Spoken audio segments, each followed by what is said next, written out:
किसी ने बड़े कमाल की बातें कही है, ताकत आवाज़ में नहीं बल्कि सोच में होनी चाहिए, क्योंकि फसल बारिश से होती है, बाढ़ से नहीं। दोस्तों, लेसन केवल क्लास में ही नहीं, वर्ग में ही नहीं, बल्कि समाज में भी मिलता है। नित्य प्रतिदिन हमें लेसन मिलता है, हम उस पर ध्यान नहीं देते। दान केवल अर्थ से नहीं, यानी पैसे से ही नहीं, बल्कि लोगों को मदद करके भी होता है। दान करने के लिए अपनी सोच को मजबूत बनाने की ज़रूरत है, सोच को एक कारगर बनाने की ज़रूरत है। इसीलिए मैंने कहा कि ताकत आवाज़ में नहीं बल्कि सोच में होनी चाहिए। इसलिए मैंने कहा कि मैंने एक कहानी सुना अपने एक दोस्त से। उन्होंने मुझे बताया इस कहानी को, तो मैंने सोचा इस मोटिवेशनल कहानी को आपके बीच ज़रूर लेकर जाएं, ताकि हम तमाम लोग प्रतिदिन समाज में रहते हैं और इस तरह के लेसन मिलते रहते हैं, लेकिन हम उसको नज़रअंदाज करते रहते हैं। दोस्तों, एक व्यक्ति जो अपने परिवार के लिए हमेशा भाग दौड़ करके कमाते रहता है, किसी तरह से ज़िंदगी जी रहा था।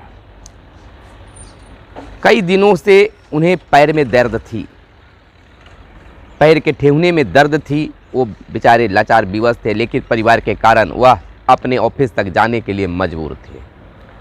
आने जाने के लिए उनका अपना पर्सनल गाड़ी नहीं थी, वह पब्लिक बस से अपने ऑफिस जाया आया करते थे। उस दिन जब वह बस स्टैंड पहुंचते हैं, इतना उनके पैरों में शक्ति नहीं थी कि वो खड़ा हो पाते, लेकिन वहाँ पर जब बस स्टैंड पर पहुँचते हैं तो जो एक टेबल लगा हुआ था, बेंच लगा हुआ था, उस पर पहले से ही लोग बैठे हुए थे। जाकर वह खड़ा हो जाते हैं, सोचते हैं कि काश शायद यह जगह खाली होता तो हम बैठ जाते बस के आने तक।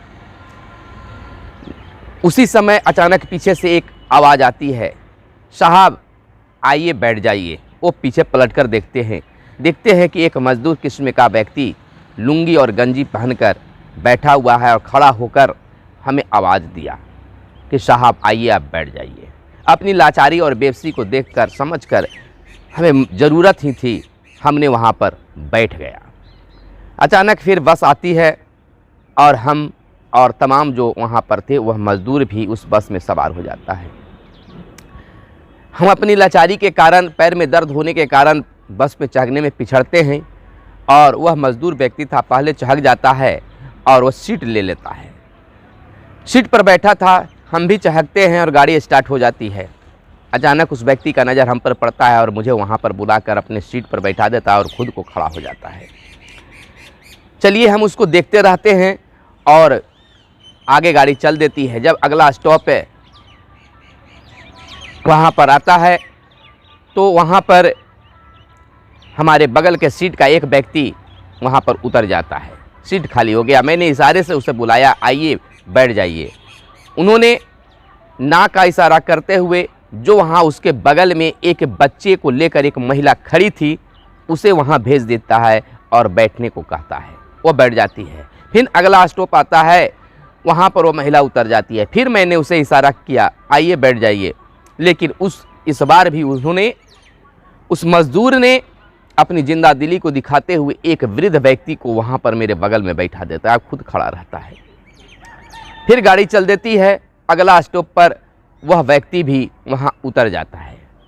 अब गाड़ी बिल्कुल एक खाली सा हो गया था, क्योंकि अब अंतिम स्टॉप ही था। इशारा मैं करता हूँ कि आइए बैठ जाइए, अब तो सीट खाली हो गया, अब कोई व्यक्ति नहीं है। वह आकर बैठ जाता है।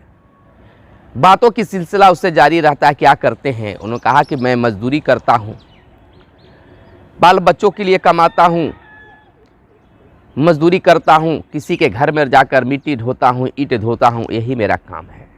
इसी दरमियान बस अचानक बस पड़ाव पर रुकती है। हम तमाम यात्री वहाँ पर उतर जाते हैं। उतरने के बाद हमारी इच्छा होती है कि उससे कुछ और बातें कर लेते। तो सबसे पहले मेरा सवाल था उससे कि आखिर आप बार बार, मैं कई बार आपको बैठने के लिए कहा लेकिन आपने नहीं बैठा, क्यों? उन्होंने कहा कि देखिए, हमसे ज़्यादा ज़रूरी उस महिला को था। मैंने कहा कि उस महिला को आपने क्यों बैठाया, आप भी बैठ सकते थे। तो पहले ज़रूरी उसे था, क्योंकि वह एक बच्चे को गोद में ली हुई थी और बढ़िया से खड़ा नहीं हो पा रही थी। मैंने उसको जगा दिया। फिर मैंने कहा कि तो फिर उसके बाद भी आप बैठ सकते थे। तो कहा कि वह वृद्ध व्यक्ति लाचार थे, उम्र भी था, हम भी उस उम्र से में आएंगे, तो मजबूरी उनको न समझते तो फिर मेरे आने वाले समय में कौन समझता। तो मैंने उनको बैठा दिया। फिर मैंने कहा कि क्या इस तरह आप डेली आया जाया करते हैं? तो हाँ, हम इसी तरह से पब्लिक बस से आया जाया करते हैं कमाने के लिए, अपने रोज़गार के लिए, और मेरे पास इतना पैसा नहीं है। उस मज़दूर ने कहा कि मेरे पास इतना पैसा नहीं है कि मैं लोगों को अर्थ के रूप में पैसे से मदद कर सकूं, दान दे सकूं।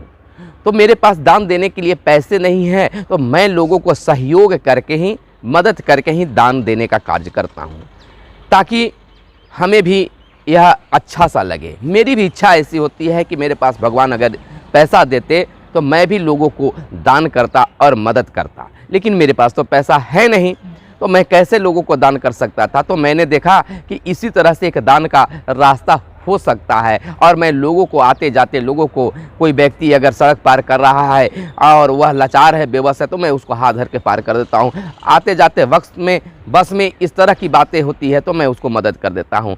हमारा वह बस तो हमको है नहीं, वह सीट तो हमको घर लेकर जाना नहीं है, घड़ी घंटा के लिए हम उस बस पर चढ़ते हैं, और इस तरह से अगर लोगों को मदद कर देते हैं तो हम एक मानते हैं कि हम दान कर रहे हैं। यही मेरा मकसद है। कहीं कहीं आते जाते रास्ते में पत्थर को देखते हैं सड़कों पर पड़ा हुआ तो उसको हटा देते हैं, कहीं कचड़े को देखते हैं तो उसको हटा देते हैं। इस तरह से अपने समाज में लोगों को हम मदद करते आते हैं। तो दोस्तों, वह एक गरीब, लाचार, बेबस मजदूर व्यक्ति को इतना बड़ा सोच सुनकर साहब बहुत अकबक आ गए। सोचने लगे कि लोगों के पास इतना दौलत रहकर भी दान नहीं करते हैं, लेकिन यह दौलतमंद होकर भी नहीं, कुछ भी नहीं है इसके पास, लेकिन मदद करने का यह तरीका इस तरह का आता है। दोस्तों, लेसन समाज में ही मिलता है। एक देखिए, छोटे से एक मजदूर व्यक्ति का सोच इतना बड़ा हो सकता है। वह अनपढ़ था और सोच कितना बड़ा था।